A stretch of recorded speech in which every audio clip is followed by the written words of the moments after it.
The bustling concourse of Chicago O'Hare International Airport was a chaotic symphony of rolling luggage, tearful farewells, and frantic announcements on that crisp Tuesday morning.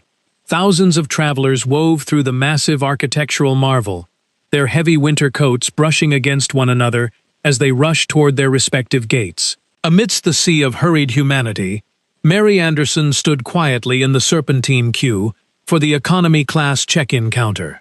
She gripped the handle of her battered suitcase, acutely aware of the broken wheel that made dragging it a humiliating struggle. Her simple beige trench coat was noticeably wrinkled from the grueling 2-hour bus ride from the distant suburbs, and she constantly checked the glowing departure boards overhead to ensure her domestic flight had not been delayed. Mary was paralyzed by a deep, suffocating anxiety, not merely because of the impending travel, but because of what this specific journey represented to her fragile heart. After years of painstakingly piecing her shattered confidence back together, she had finally summoned the courage to return to the corporate world, to face the lingering ghosts of her traumatic past, and to prove to her own reflection that she was no longer a victim. Just as she took a deep, steadying breath, a loud, mocking voice sliced through the ambient noise of the terminal. It was a voice she knew intimately, a voice that had systematically dismantled her self-worth every single day for years. She felt the contents of her stomach twist violently as she slowly turned around. Bradley Carter stood mere feet away, looking effortlessly arrogant in a custom-tailored charcoal suit, clutching a premium leather briefcase. Clinging tightly to his arm was Yasmin Taylor, the very woman who had been the catalyst for the bitter divorce that left Mary with nothing. Yasmin was draped in an aggressively tight leopard print dress, her platinum blonde hair cascading over her shoulders as she swung an outrageously expensive designer handbag. "Well, well, if it isn't Mary!" Bradley sneered, his voice deliberately amplified, so that nearby passengers turned their heads to watch the unfolding spectacle.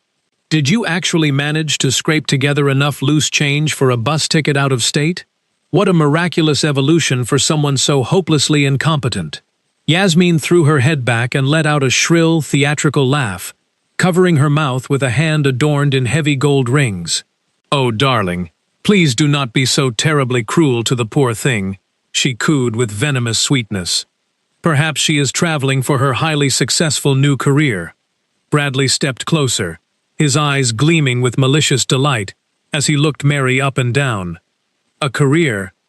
Mary, tell me the truth. Did you finally secure a real job, or are you still pretending to be useful?" People in the line began to shift uncomfortably, their eyes darting between the immaculately dressed couple and the tired-looking woman clutching her broken suitcase. Mary felt a furious blush creeping up her neck, but she forced her spine to straighten, absolutely refusing to give him the perverse satisfaction of seeing her break down. "I am traveling, Bradley, just the same as you are," Mary replied, fighting to keep the tremor out of her voice. Bradley let out a booming laugh that echoed off the high ceiling. "Oh, there is a monumental difference between our travels, my dear. We are flying first class to Dubai, preparing to spend 2 glorious weeks in a 7-star luxury resort." Before Mary could react, Bradley aggressively reached out and snatched the paper luggage tag dangling from her battered suitcase. "Let me guess," Yasmin interjected, stepping closer with a predatory smirk. "Economy class? Maybe going to visit some distant, impoverished relative who might take pity and lend you a few dollars for groceries." "There is no need to guess, Yasmin," Bradley announced loudly, waving the tag in the air like a victorious gladiator. "Look at this!" "It is a cheap domestic flight. She cannot even afford to leave the country." He displayed the tag to the stunned onlookers, acting as if it were the punchline to a brilliant joke. Mary felt hot tears welling up in the corners of her eyes, but she blinked them away fiercely, vowing silently that she would not shed a single tear in front of this monster. "Bradley, please hand that back to me," she demanded quietly, extending a trembling hand. He immediately mimicked her soft voice in a high-pitched, exaggerated whine. Always so desperately polite, so tragically submissive. "You see, Yasmin, this was the pathetic Mary I had to endure. a woman who lived in the shadows and never fought back. An elderly woman standing directly behind Mary frowned deeply, her wrinkled face tightening in clear disgust at Bradley's theatrical bullying. A man in a sharp business suit next to her shook his head in silent condemnation, but Bradley was completely intoxicated by the captive audience, completely ignoring their disapproval. "Do you wonderful people want to know the absolute worst part?" Bradley addressed the crowd, projecting his voice as if giving a keynote speech. "I financially supported this useless woman for years. I paid for the roof over her head, the clothes on her back, the food on her table. And do you know what her contribution was? She sat around the house doing absolutely nothing while I built an empire. I took care of our home," Mary stated, her voice remarkably steady despite the hurricane of emotions battering her chest. "I took care of you." Bradley snorted with pure derision. "Took care of me? You could barely cook an edible meal. Every night I came home exhausted from closing massive corporate deals, only to be served tasteless garbage by a woman who refused to learn a single useful skill." Memories flooded Mary's mind like a toxic tide. The countless times she had begged to enroll in college courses, only for him to scream that it was a waste of his money. The times she asked to get a job, only for him to manipulate her into believing she was too stupid to survive in the real world. "Bradley, you know perfectly well that is not the truth," she challenged, her voice finally rising above a whisper. "Not the truth." Bradley aggressively closed the distance between them, his face turning a dangerous shade of red as his anger flared. "Then why do you not explain to this lovely audience why you walked away from our divorce with 0 degrees, 0 career prospects, and $0 to your name?" The businessmen and the elderly woman murmured in shock, their sympathies clearly lying with Mary, which only infuriated Bradley further. "Look at her playing the eternal victim," he spat viciously. "She always blamed everyone else for her own pathetic incompetence." Yasmin wrapped her arms around Bradley's neck, practically rubbing her designer outfit against his suit to mark her territory. "Darling, just ignore her. Weak people will always fabricate excuses for their failures."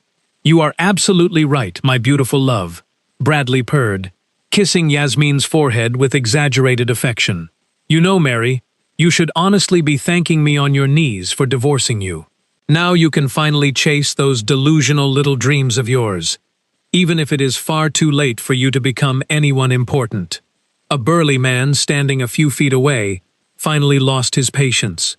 "Buddy, what kind of insecure coward are you to berate a woman like this in public?"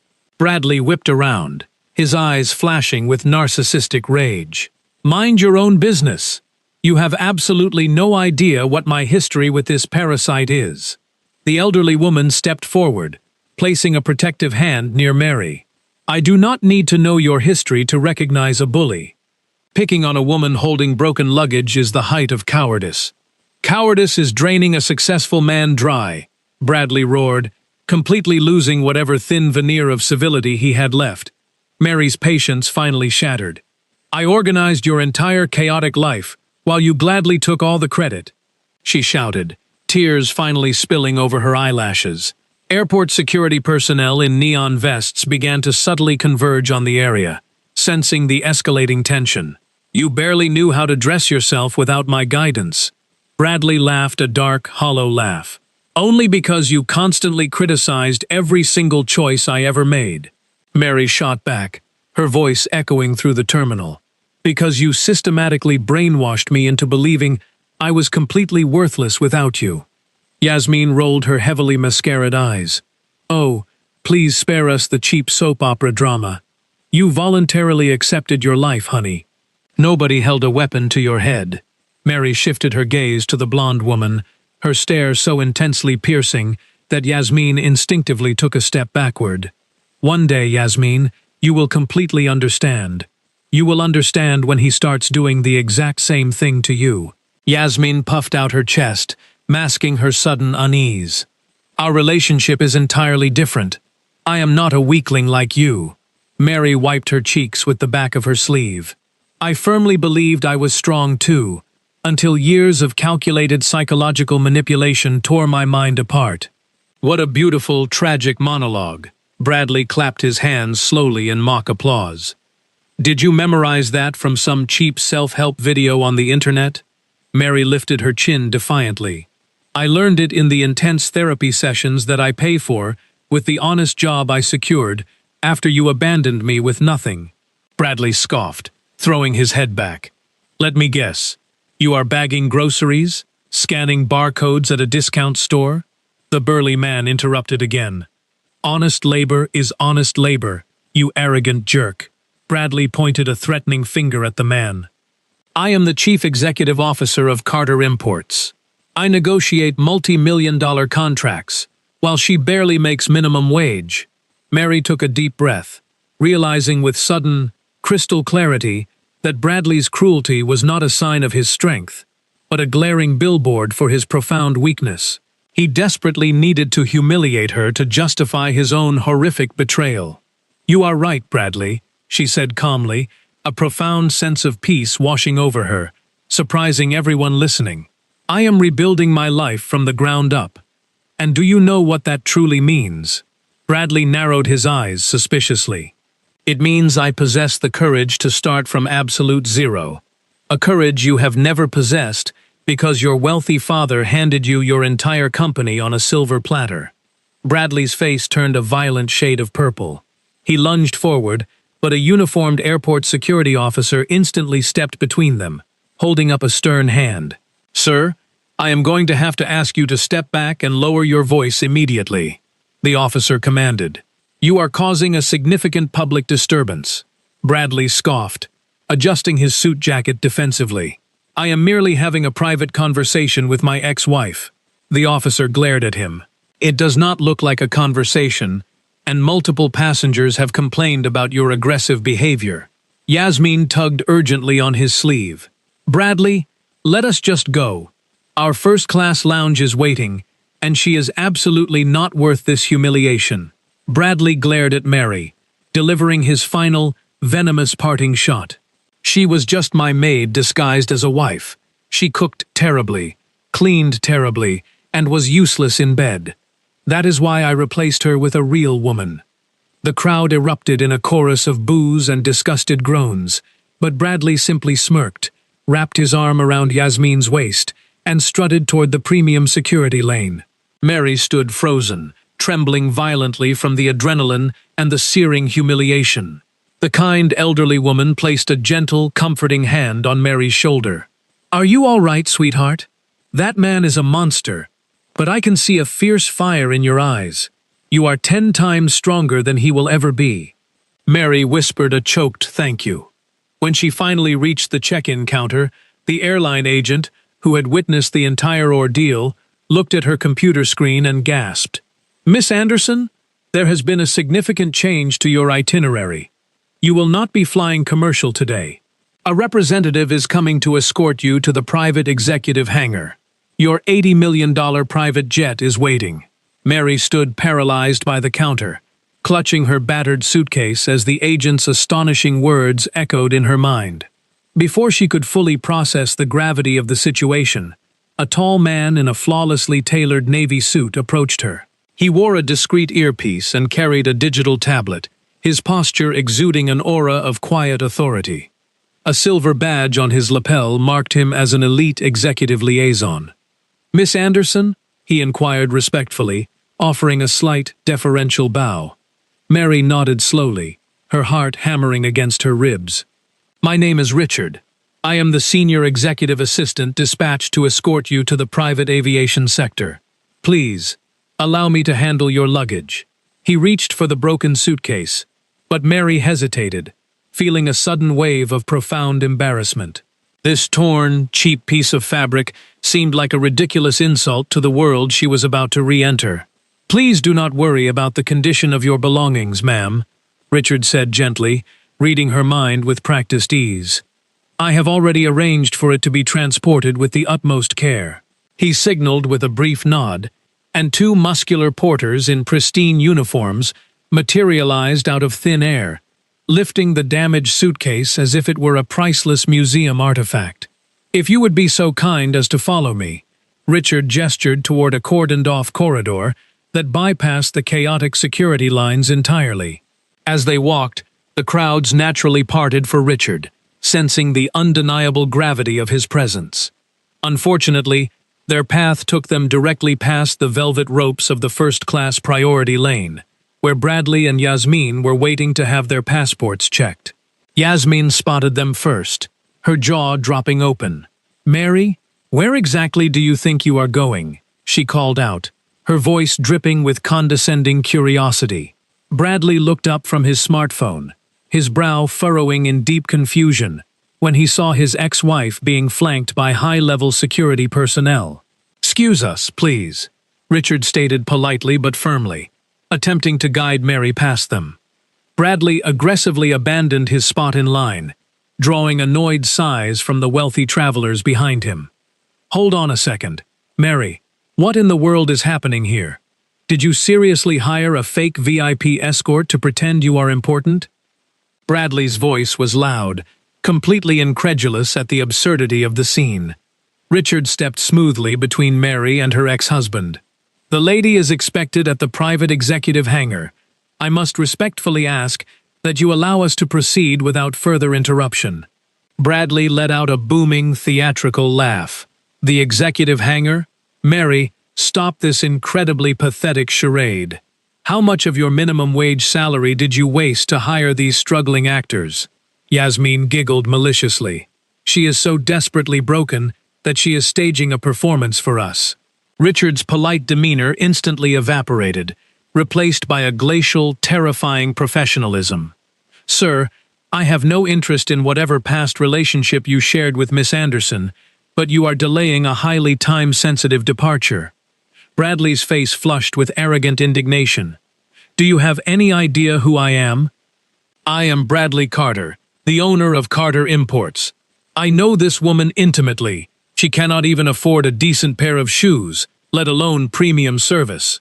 Richard glanced at Mary, seeking silent permission. When she offered a barely perceptible nod, Richard turned his piercing gaze back to Bradley. "Mr. Carter, I can assure you that your definition of premium service is laughably inadequate compared to what awaits my client." Bradley pointed mockingly at the porters carrying Mary's luggage. "Look at that trash bag she calls luggage.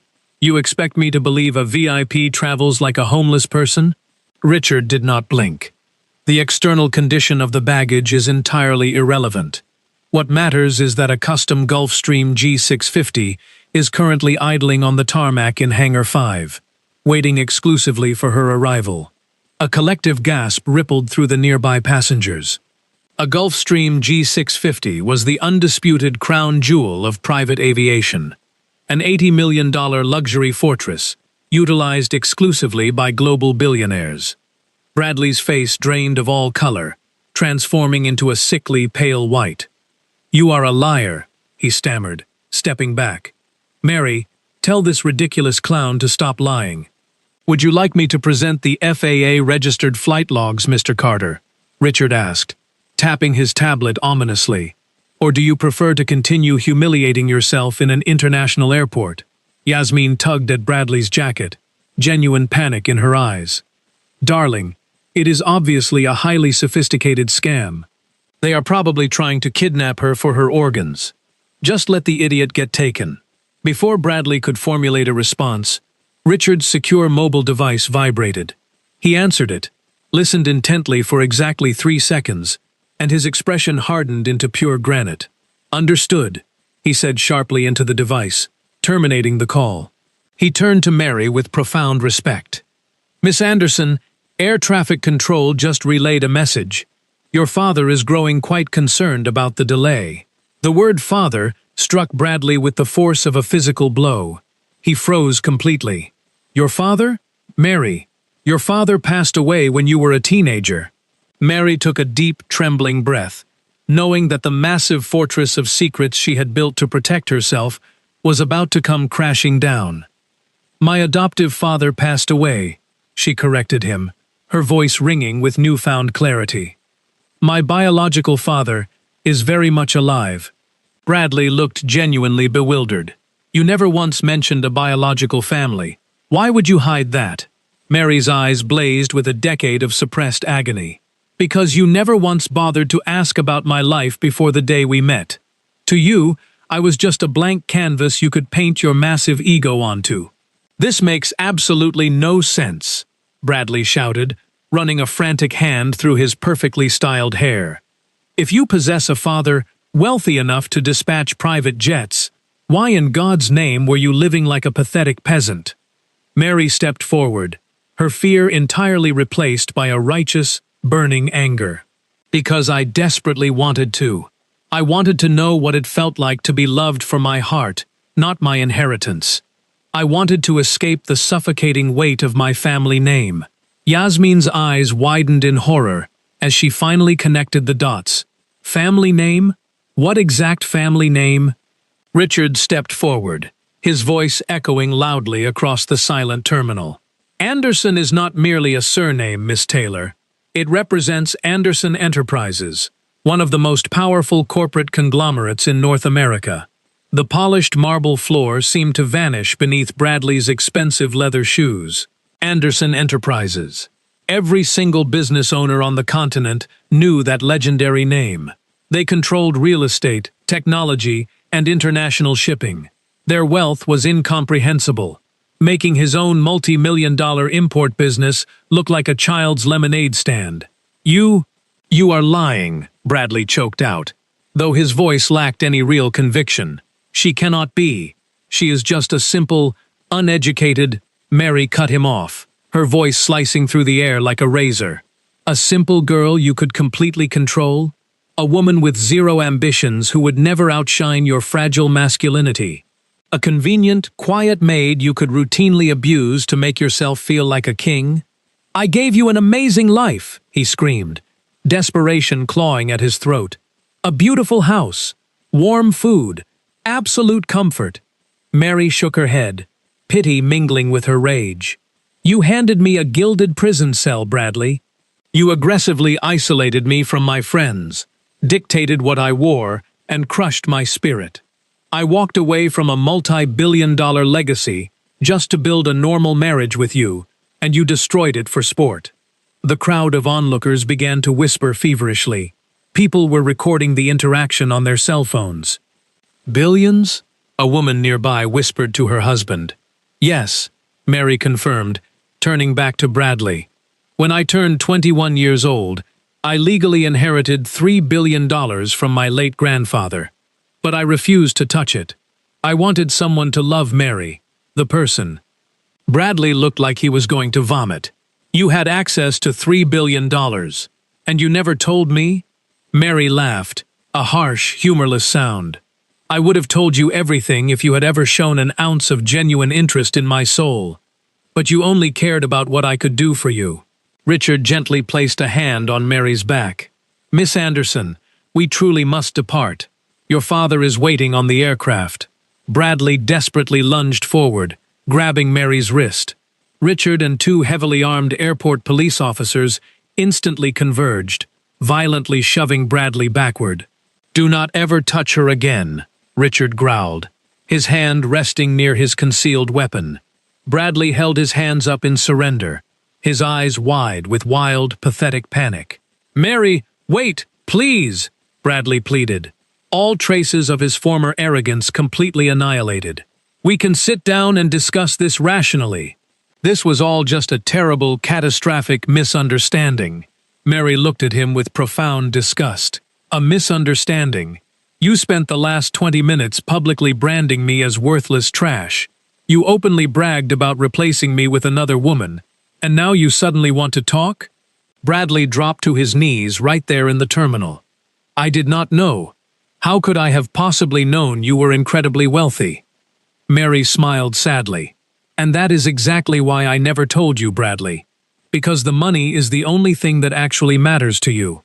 Yasmin stood frozen against the security belt, her face drained of blood as she rapidly calculated the monumental disaster she had just participated in. She had helped Bradley ruin his marriage to a legitimate billionaire. Mary, please give me one more chance, Bradley begged, tears streaming down his face. We can forget everything and start completely fresh. Mary shook her head slowly. You cheated on me, stole my dignity, and left me with absolutely nothing. You do not want me back. You are just weeping for the $3 billion you blindly threw away. She turned away from him forever. As she walked down the exclusive red-carpeted corridor, the crowd parted respectfully, and a few people began to applaud her quiet strength. In the mirrored elevator descending to the private tarmac, Richard looked at Mary with profound respect. If I may speak freely, Miss Anderson, I have served your family for 15 years. I have never witnessed anyone display such extraordinary courage. Walking away from supreme wealth to seek a genuine human connection is deeply admirable. Mary wiped away a stray tear. Was it admirable, Richard, or was it just incredibly foolish? Richard shook his head firmly. It was profoundly human, ma'am. The elevator doors slid open, revealing the cavernous, brightly lit hangar. Sitting majestically in the center was the massive Gulfstream jet, gleaming flawlessly under the industrial lights. Standing at the bottom of the aircraft's foldable staircase was a distinguished man with silver hair and an immaculately tailored suit. Samuel Anderson. When he saw his daughter, his stern corporate facade instantly crumbled. He rushed forward, his arms wide open. "My beautiful girl," he whispered, his voice thick with overwhelming emotion. Mary collapsed into his strong embrace, finally allowing herself to sob uncontrollably. The agonizing weight of hiding her true identity, the years of psychological torture, the public humiliation, it all poured out in a torrential flood of tears. "It was so horrible, Dad," she cried into his shoulder. Samuel stroked her hair fiercely. "I know, my darling, I know. But the nightmare is permanently over. You are finally home." Inside the opulent cabin of the Gulfstream jet, Mary sat in an oversized white leather recliner, staring blankly out the reinforced window as the aircraft effortlessly climbed above the thick Chicago clouds. Samuel sat directly across from her, a mahogany table separating them, watching his daughter with a complex mixture of profound relief and simmering, protective fury. "Are you feeling any better?" he asked gently, sliding a crystal glass of sparkling water toward her. Mary nodded slowly, her emotional exhaustion weighing her down like a lead blanket. "I am so deeply sorry for vanishing for all those years, Dad. I never meant to cause you pain." Samuel immediately shook his head. "Do not ever apologize for seeking your own path. I am the one who failed you by honoring your request to be left completely alone. You knew exactly where I was hiding?" she asked, her voice barely above a whisper. "I knew everything," Samuel admitted heavily. "My private security teams monitored you from a safe distance. I knew you married that arrogant parasite, but I promised I would never interfere with your independence unless your life was in physical danger." Mary traced the rim of her glass. "He was so remarkably charming in the beginning, Dad. He worked tirelessly to build his import business. He made me feel incredibly special." Samuel leaned forward, resting his elbows on the table. "When did the magical facade finally crack?" Mary let out a bitter sigh. "During our honeymoon. I suggested we eat at a charming, inexpensive local diner. He exploded in a violent rage, screaming that his wife would never be seen in a place designed for poor trash. Before Samuel could respond to that horrifying revelation, the chief flight attendant approached quietly, handing a sleek digital tablet to the patriarch. "Sir, an urgent briefing from corporate intelligence." Samuel scanned the illuminated screen, his jaw clenching so tightly a muscle twitched in his cheek. "What is happening?" Mary asked, sudden panic flaring in her chest. Samuel turned the tablet around so she could see the screen. It was a live feed of several major news websites. The headlines were explosive in their brutality. "Billionaire heiress publicly humiliated by bankrupt ex-husband," and CEO loses fortune after mocking undercover Anderson heiress. The passengers in the terminal recorded the entire confrontation, Samuel explained grimly. It went viral globally in less than 30 minutes. "Oh God," Mary gasped, burying her face in her hands. "The whole world knows my secret. I am going to be hunted by the press forever." Samuel reached out and gently pulled her hands away from her face. "Listen to me very carefully, Mary. Being an Anderson is not a curse. It is a weapon of absolute power. And it is high time you learned how to wield it."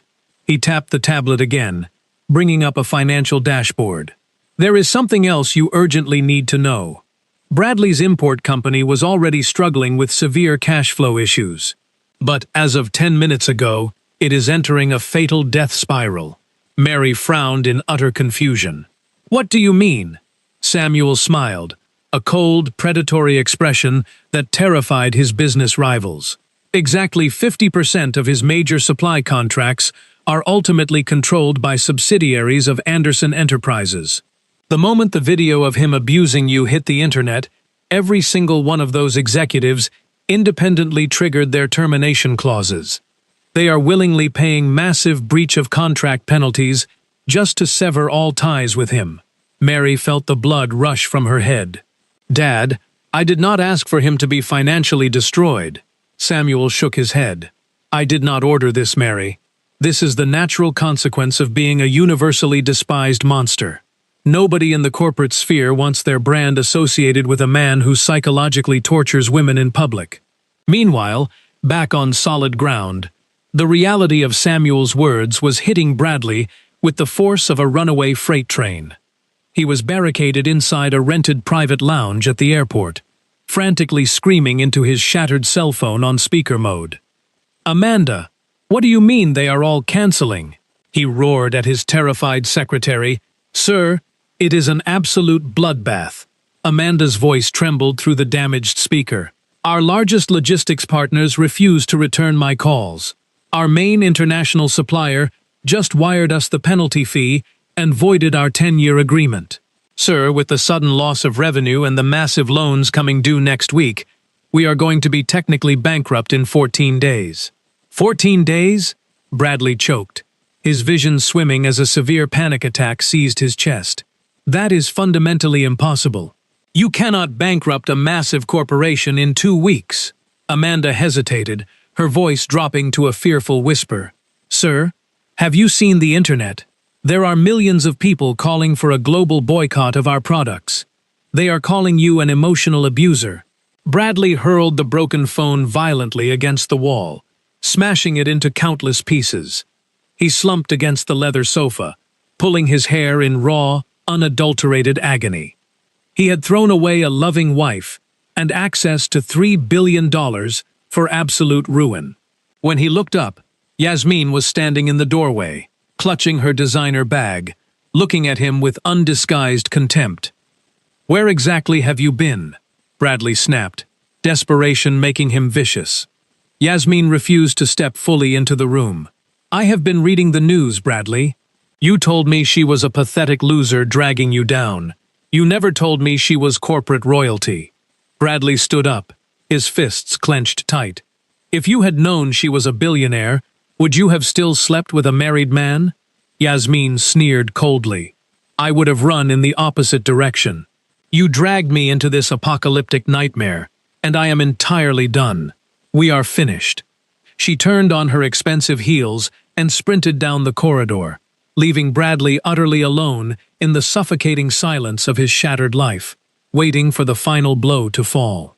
The Mirador Café, nestled deep within Chicago's towering financial district, was an intensely private establishment, favored by elite power brokers. Mary arrived precisely at 10 o'clock the next morning, flanked by 2 highly trained security specialists wearing inconspicuous civilian clothing. Yasmin was already seated in the darkest corner booth, hiding behind oversized designer sunglasses and nervously shredding a paper napkin into tiny pieces. When Mary slid into the booth across from her, Yasmin flinched as if expecting a physical strike. "You actually came," Yasmin whispered, her voice devoid of its usual arrogant edge. "You begged for exactly 5 minutes of my time," Mary replied coldly, refusing to order a drink.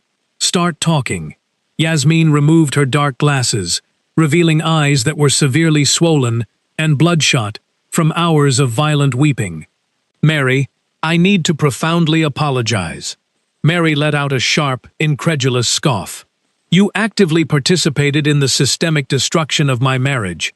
You openly mocked my poverty in a crowded terminal.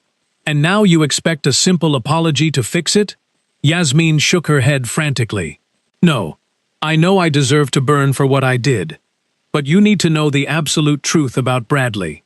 He knew exactly who you were from the very first day you met. The ambient jazz music playing in the cafe suddenly seemed 1,000 miles away. Mary felt a cold dread settle in her bones. That is a horrific lie. Yasmin reached into her oversized handbag and retrieved a thick, heavily creased manila envelope. She slid it across the polished wooden table with a trembling hand. I discovered this hidden behind a false panel in his private home office, late last night. He demanded I fetch some corporate files, and I found this instead. Mary opened the envelope slowly. Inside was a comprehensive dossier, compiled by a high-end private investigative firm.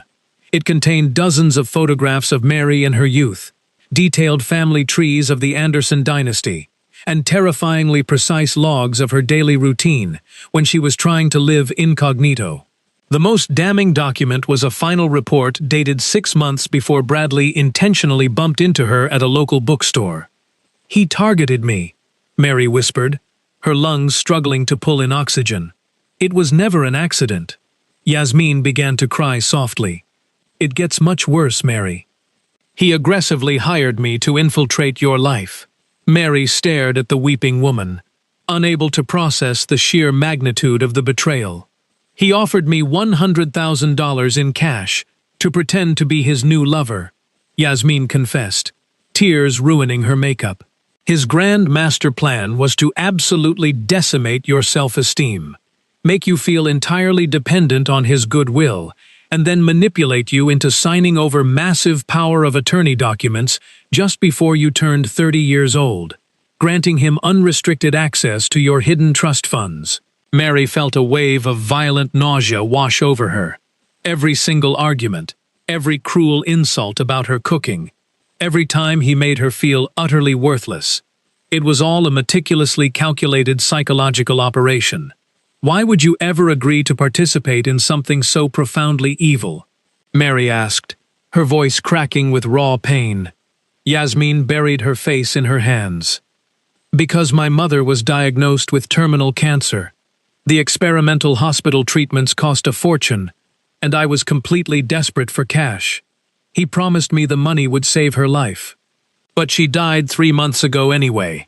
And when she died, Bradley just laughed and told me to focus on finishing the job of destroying you. Mary closed her eyes, forcing herself to breathe through the agonizing emotional pain. Did I ever inadvertently sign any of those legal documents? She asked mechanically. Yasmin shook her head. No. You were always too intelligent. You insisted on reading every single line of every contract he put in front of you. That is precisely why he shifted his strategy to emotional abuse. He needed to break your mind so you would stop questioning him. Mary stood up abruptly, the heavy envelope clutched tightly to her chest. Her security detail instantly moved closer, scanning the cafe for threats. My corporate legal team will be contacting you to secure a sworn, legally binding deposition. Yasmin, do not attempt to leave the city. Wait, Yasmin called out desperately. There is one final thing you must know. Bradley is actively filing a massive civil lawsuit against you today. He is formally claiming that your deliberate concealment of your immense fortune constitutes extreme marital fraud. He is legally demanding exactly 50% of your entire net worth in compensation. Mary stopped dead in her tracks, a cold, hardened resolve suddenly replacing the overwhelming sorrow in her heart. He was actually trying to steal half of her $3 billion inheritance by playing the victim. Thank you for the critical information, Mary said, her voice dropping to a terrifyingly calm register. She walked out of the cafe and climbed into her waiting armored SUV. Take me directly to Anderson Tower, she commanded the driver. We are going to war. When Mary arrived at the 60-story glass monolith that served as the headquarters for Anderson Enterprises, the entire executive staff stood up and applauded her, as she strode through the grand lobby. She took the private elevator directly to the top floor, stepping into a massive boardroom overlooking the sprawling Chicago skyline.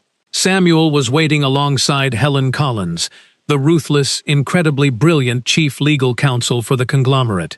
"My dear, please sit down," Helen said warmly, though her eyes were sharp as a hawk's. Mary tossed the manila envelope onto the heavy mahogany table. "Yasmin Taylor just handed me the murder weapon," Mary declared. Helen spent the next 10 minutes rapidly reviewing the investigative reports and the illicit contract Bradley had signed with Yasmin. "This is not just civil fraud," Helen smiled viciously. "This is a severe criminal conspiracy." The grand courtroom of the Superior Court of Cook County was packed far beyond its maximum fire code capacity. Prominent journalists from every major national news network occupied the wooden pews, their camera lenses focused intensely on the plaintiffs' and defendants' tables. The scandalous legal battle, rapidly dubbed the billionaire undercover trial by the sensationalist media, had captured the dark imagination of the entire country. Mary sat perfectly upright next to Helen Collins and a formidable team of 3 elite corporate litigators. She wore a striking, tailored navy blazer, her posture projecting immense power and unshakable confidence. She looked every inch the formidable executive she was born to be. In court, Bradley Carter sought to overturn his divorce and claim compensation, accusing Mary Anderson of hiding her true identity. His attorney argued she had committed marital fraud, but Mary's lawyer, Helen Collins, immediately countered with evidence, proving Bradley had deliberately targeted Mary for her wealth long before meeting her. A private investigator's contract, financial records, witness testimony from Yasmin Taylor, and a secret audio recording exposed Bradley's scheme to manipulate Mary, destroy her confidence, and force her to surrender her trust fund. Helen further argued that Mary had only concealed her identity to protect herself from a calculated predator, and revealed that her earlier engagement to Edward Miller made Bradley's marriage legally invalid from the beginning. Judge Franklin Bennett dismissed Bradley's claims, annulled the fraudulent marriage, and referred the overwhelming evidence for criminal prosecution, condemning Bradley's greed and manipulation. While Bradley was escorted away in disgrace, Yasmin received leniency for her cooperation and sincerely apologized to Mary. Edward later congratulated Mary and invited her for coffee, beginning a hopeful new chapter. 3 weeks later, Mary became Senior Director of Philanthropy at Anderson Tower and founded a charitable organization supporting survivors of abusive relationships. Looking over Chicago, she realized that true love never requires sacrificing one's identity, and that genuine freedom comes from reclaiming self-respect, dignity, and the courage to begin again.